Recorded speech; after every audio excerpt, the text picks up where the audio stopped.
こんにちは、ドロです。このチャンネルでは中高年初心者を対象に世界の株価指数、それからコモディティ商品、金とか銀とか農業商品ですね。たまにビットコインといった仮想通貨、いろんな銘柄を安く楽しく投資をして皆さんと一緒に学べるチャンネルをということで考えています。概要欄に、チャート名、それから証券会社の方を貼ってありますので参考にしてください。また銘柄操作方法リクエスト、コメントをお待ちしております。このチャンネルね、共感できるよ、応援できるよという方はぜひね、チャンネル登録の方よろしくお願いいたします。まず今日の画面ですけども、久しぶりにTikTok の、投稿の中から、国別の二酸化炭素の排出量ランキングということで、1960年から2016年ぐらいまでになりますけども、出しました。この、投稿の経緯とかはね、最近脱コロナになってきて、少しずつ人の動きとか変化出てきて、また排出量っていうのどうなのかなと思って、ちょっと出しました。画面を見ながら、話を聞いてください。今日のテーマですけども、長期積み立てのiDeCoを調整するっていうテーマになります。iDeCoについては実はだいぶ前に動画作ってたんですけども、ポストプライムの投稿やいろいろあってお蔵入りしてたんですね。で、またちょっとここで出してみようかなと思っております。で、iDeCoもNISA口座同様に積み立てるには有効であると思います。また法律の方もね、来年の秋に変わることがあって、より積み立てしやすい環境になると。で、この YouTube を見てらっしゃるデータをちょっと見たら、やっぱり一番40代の方がこれ見てることが多いことが分かったんですね。ということは、iDeCoの積み立てについては、必要かなと僕は思うんです。若い子だとやっぱり60まで下ろせないっていうと結構厳しいとか言うんですよね。この YouTube に限っては、このiDeCoのお話っていうのは必ず有益な情報かなと思っております。で、今さっき言ったようにiDeCoが60歳まで下ろせないとか、で、1年に1回しかね、掛け金の変更ができないんですよね。僕が今回、写真でも見せたいと思うんですけど、掛け金を変更します。66,000円毎月積み立ててたんですけども、33,000円に変更したいと思います。で、これなぜ変更するかというと、毎月、単純に引き落としされていくより、自分はトレードをすることの方が、もういいパフォーマンスが出るかなと思って、その分を、iDeCoからトレードの方に回そうかなと思っております。で、積み立ては絶対必要だと思います。はい。で、今回は、SBI 証券のiDeCo口座のいいところ、また、スイッチングって言って、銘柄変更などの説明。実際にその画面も SBI 証券のiDeCo口座を見せて説明をしたいなと思ってます。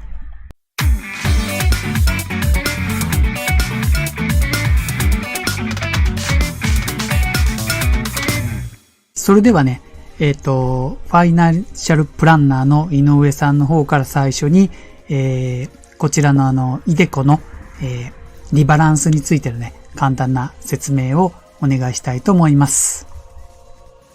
1万円の投資資産をこういう割合で分散投資してると想像してください。日本の債券は3000円、海外の債券2000円、日本の株式2000円、海外の株式3000円で合計1万円ですね。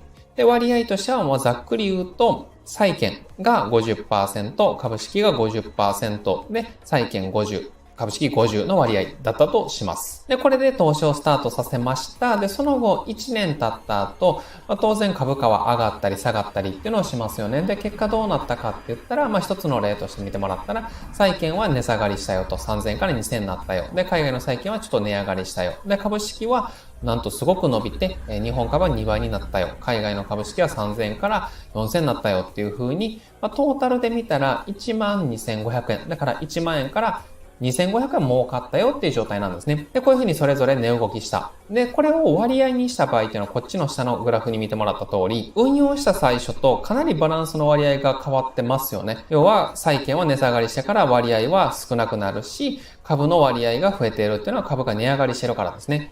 じゃあ、ぜひ考えてもらいたいんですけど、運用開始した時と、この1年後の配分見た時に、どっちがリスクが高いかってわかりますか？これ1年後のこっちの方がリスクが高いっていうのは分かりますか？なぜかって言ったら、日本の株式 32%、海外の株式 32% ってことは、これ 64% を占めてるわけですね。でこっちは 36% しかないっていうことは、運用開始時に比べて株式の割合が増えているっていうことは、よりリスクが高い株式が多くを占めているっていうことですよね。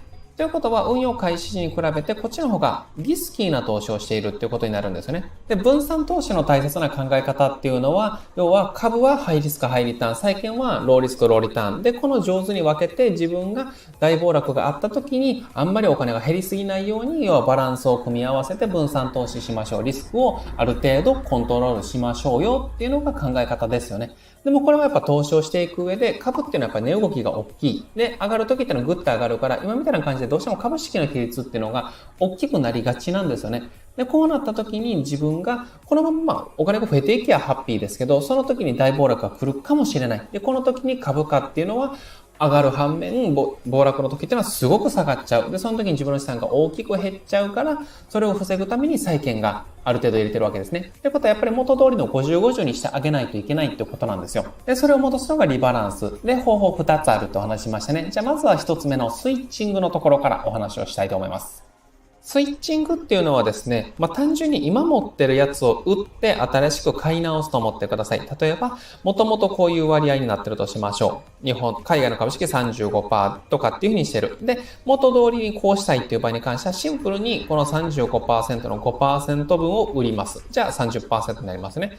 で、こっちも多かったら売る。で、足りひん分足すってやって、元通りのバランスに戻すっていう感じで、スイッチングっていうのは、今持っている資産を売って、売って出たお金でまた買い直すみたいな感じで、要は今ある資産を売り返してバランスを調節するっていうのがスイッチングっていう方法なんですね。で、これは注意点とかもあったりするんですけど、それは後でまた説明するので、次ですね、配分変更についても先にさらっと説明していきたいと思います。配分変更っていうのはですね、毎月購入する配分を変更するってことです。要は、これから買うものの配分を変えるんですね。例えば、今まで毎月、例えば、イデコとかでこの割合で購入していましたと。でもちょっと変えたいなっていう場合に関しては配分変更で、例えば次から債券をちょっと多めにしよう、海外の債券も多めにしよう、株式減らそうみたいな感じで、これから買うのを変えるっていうのが配分変更っていうものです。つまりスイッチングっていうのは今ある資産をどうこうするんですね。配分変更っていうのはこれから買うものの割合を変えていくみたいな感じの方法です。はい、ちょっと止めますね。だいたいお分かりなりましたかね。イデコの中でも銘柄も変更できるし、割合というかバランスも変更できるという内容になります。で、このフィナンシャルプランナーさんの井上さんは、フィナンシャルプランナー目線で話をします。当たり前ですけど、リスクを取る。要は、本当に投資を知らない人がイデコをやるときに、なんて言ったらいいんでしょう。もし暴落したら怖い。だから要は株式と債券といろんなものを混ぜた方がいいよっていう、おすすめをしてるんですね。で、この私の場合は、ある程度株の値動きを見たり、例えばポストプライムの方とかももういろいろSNS で株の情報だとか、こういう株を知っている方とかは、イデコの使い方は僕は違うと思ってるんですね。なんていうのかな。別に株がリスクであるっていうのは、これは、どう言ったらいいんでしょう。知らない人がやるときに、ちょっとね、お金が減るっていうと、怖いじゃないですか。ね、これを多分リスクって言ってると思うんですね。暴落したときとか。でも、これを前回かな、シュンさんの、医学の方で、イデコの話したと思うんですけど、ハイリスク、ハイリターンっていうのではなく、米国株をしっかり値動きを見ていけば、スイッチングっていうのも、本当に有効にね、使えるものだと思いますので、今回このファイナンシャルプランナーの井上さんの話は、スイッチングっていう仕組みがどうなのかっていうことになりますので、それはご理解いただきたいと思います。井上さんすいません。変なところで動画止めちゃいました。すいません。どうもありがとうございました。それでは、後半に実際の SBI 証券の方で、やってる僕のiDeCoのスイッチング。僕の場合は株のスイッチングになります。株の銘柄の比率を変えます。その、画面をね、見せていきたいなと思いますんで、よろしくお願いいたします。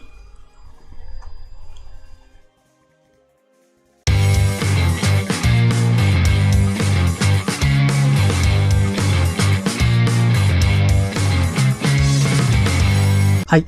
それでは、実際に、まずこちらに画面ありますように、iDeCoのね、それぞれの資産残高と損益が出てるので、ちょっと一回今までのiDeCoでこの銘柄はいくら損益が出たかっていうのを電卓で計算をしてみたいと思います。まずこの上から国内株式、の小型株ですね。成長株ですね。いきますね。損益が3927円割る5万12円かける100は、7.8% の利益ということですね。7.8% の利益です。次行きます。EMAX Slim の全世界株式ですね。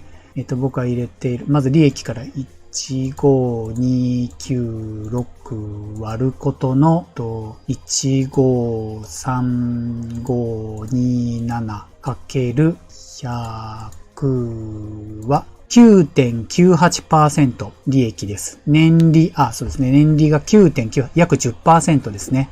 まあまあのリターン率かと思います。でも今現在の話ですからね。次、EMAX Slim の先進国インデックスですね。あんまり入れてないですけど、すいません。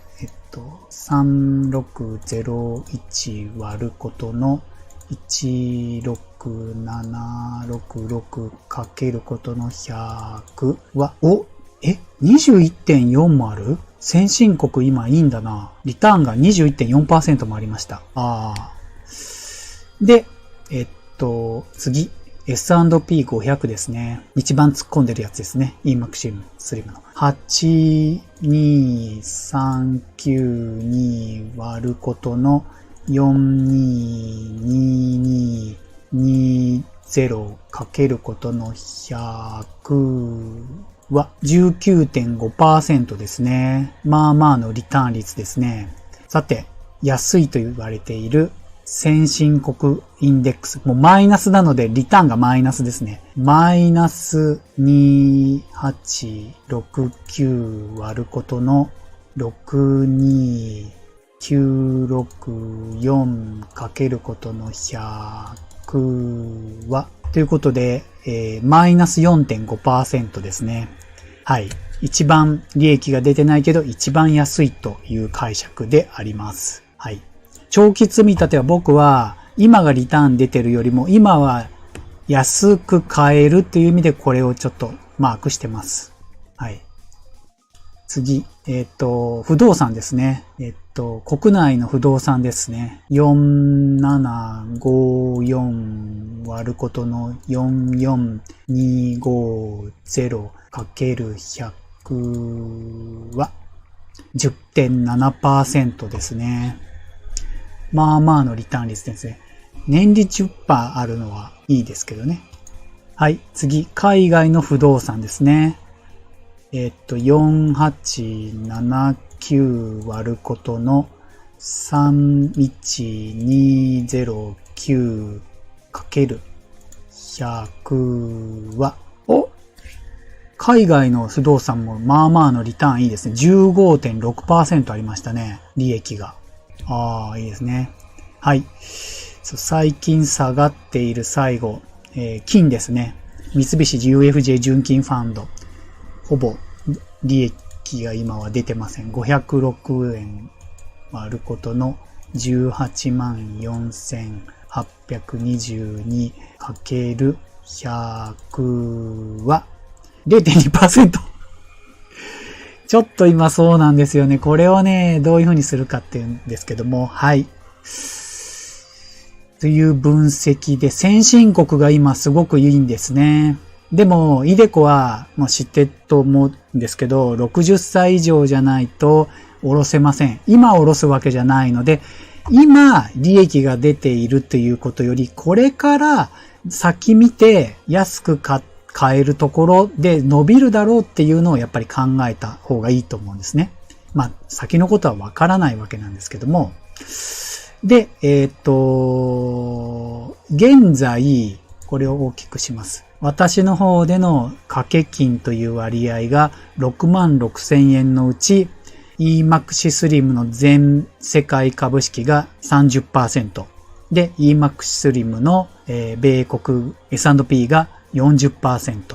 まあ、これがですね、アメリカがすごく被ってるんですね。分散投資されていない。今までは、まあ、米国いいんじゃないかなと思ってこういう比率にはしたんですけども、で、金も、まあ、上がるだろうと思って、まあ、積み立てている。で、今回、このアメリカをもうちょっと分散しようということで、先進国株式を割合を変えていこうかと思っています。で、今の方針としては、EMAX スリムの先進国じゃない、新興国ですね。中国が入ってるやつを 30%。で、S&P はやっぱ硬いので、リスクもありますけど 40% は行きたいと。で、金も、まあ、コツコツと貯めたい。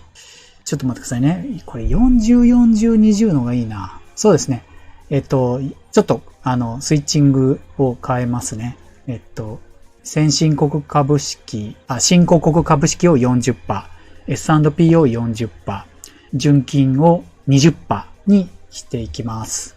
それでは、もうそのまんま、この掛け金の配分割合というところを指定する。これでいいんだよな。こうします。次回、9月12日に引き落とし、割合が決まりますということですね。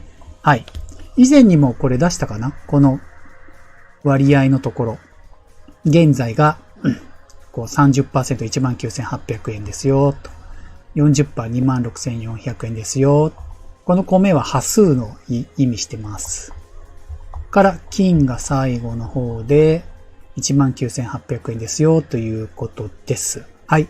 それでは先ほど言ったように新興国どこだ？ありました。新興国をここを40と入れます。400なんで40と入れます。それから、ここを、これ、キープですね。40% ですね。キープ。で、これトータルで確か 100% にすればいいですね。ここが20%。金が 20% ですね。はい。100% になりました。で、もし端数が出たらってよくわかんないです。これは確か米でいいはずですよ。この米で。これ端数の、ちょっとごめんなさいね。端数を EMAX スリムにここに置いといて。これでいいのかな？ 100% になりましたね。で、確認をします。スイッチングは簡単ですね。多分。掛け金の割合を来月は、はい。EMAX スリムの全米株式 S&P が 40%、新興国が 40%、純金が 20%、合計 100%。で、26,000、26,000、13,200、66,000円で実行を押します。内容の確認。なんかいろいろ書いてあります。承諾します。できたのかな？内容で受け付けました。2021年9月13日の掛け金よりこれで引き落とされますよということで、スイッチングが完了になります。あれちょっと待ってくださいね。おかしいなこれ。あれ ?0% になってるな。ごめんなさい。これ現在の方がこっちなんだな。現在がこうなってて、今度は指定後はこうなりますよってことですね。失礼しました。焦りました。はい。ということで、新興国、中国に対して今安いと思って、ちょっと長期積み立てを、割合をアメリカ中心の割合から、まあ中国を入れていったという積み立てになります。新興国をすごく僕買ってるので、今、ここで買っておけば、まあ1年、来年、再来年ぐらいにはリターンが出てくれると嬉しいなと思うんです。でも、イデコは60歳まで下ろせない。僕は本当は頑張って68歳まで積み立てて現役で68歳まで働いて、なんとかイデコを68歳でいい時に年金と一緒に、年金も68歳で下ろしたい。元気で働いていきたいなと思うんですね。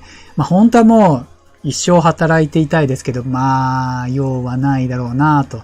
ね、おじいちゃん先生に用はないと思うのでね。